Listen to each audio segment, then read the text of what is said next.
Are we recording? Is it time to record? 21. Like, you don't deserve that beat, babe. You don't deserve that beat, bro.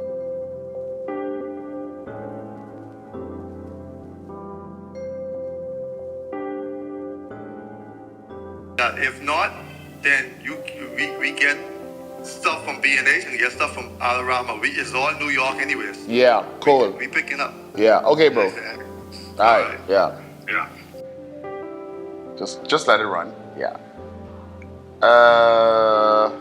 I'm not supposed to be reading from the script, right?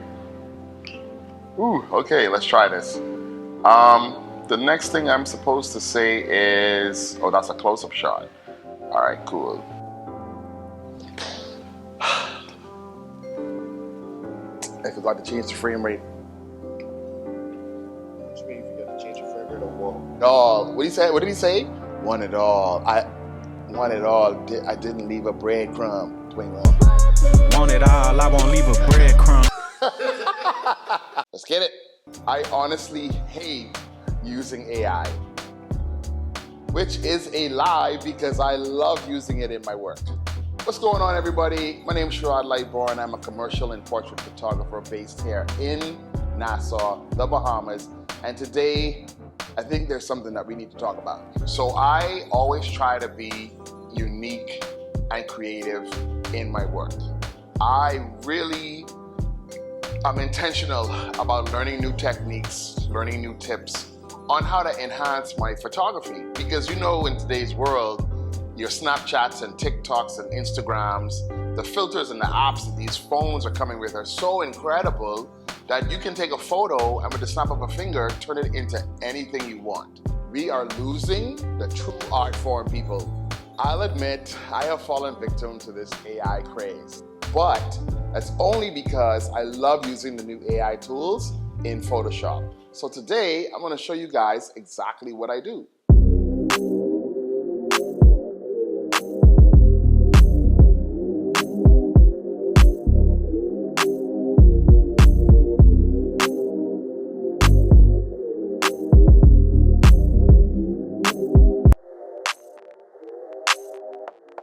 So if you keep up with my work, you know that I was recently in Exuma shooting this amazing couple.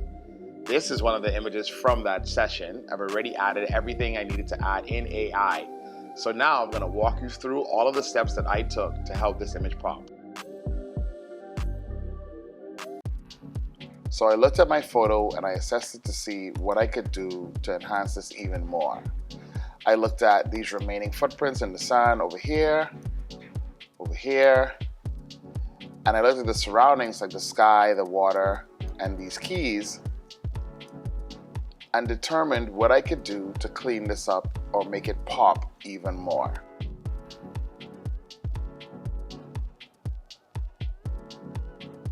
So I don't like these footprints at all. This one, this one, this one.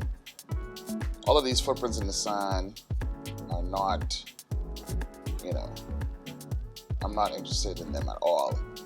So what I'm gonna do is I'm gonna tell Photoshop, I'm gonna make a selection. So let's start with this example right here. I'm gonna select that. I've already selected it prior to, and you'll see that my AI tools pop up where I can generate what I want Photoshop to do with this area. Now I find that you have to be very specific with Photoshop because sometimes the results will be a bit wonky. So I have to be direct and to the point to get the best results.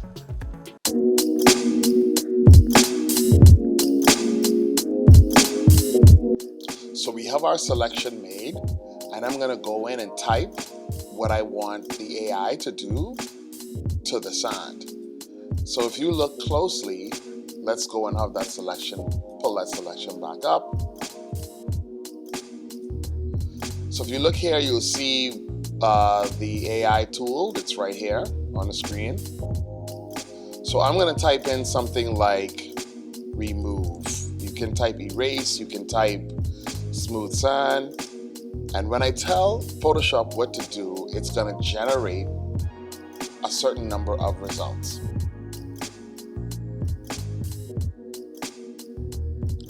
Here is what Photoshop gave me. Pretty cool, right? Now, Photoshop will give you options so you can easily toggle through and see which one fits best. And sometimes it's not always the first option. So I went ahead and did this for both elements, the sand as well as the island backdrop. Let's move on to see our final image.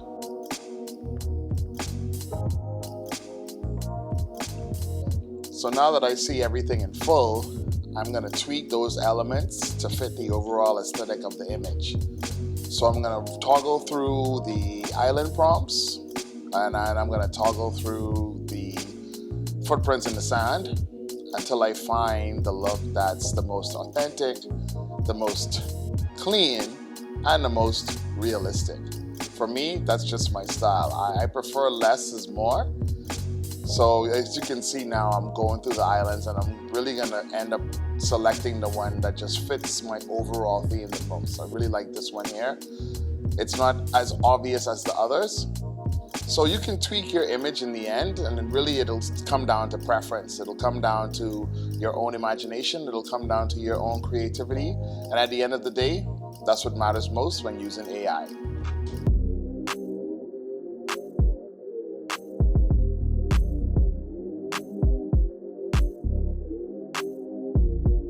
And there you have it.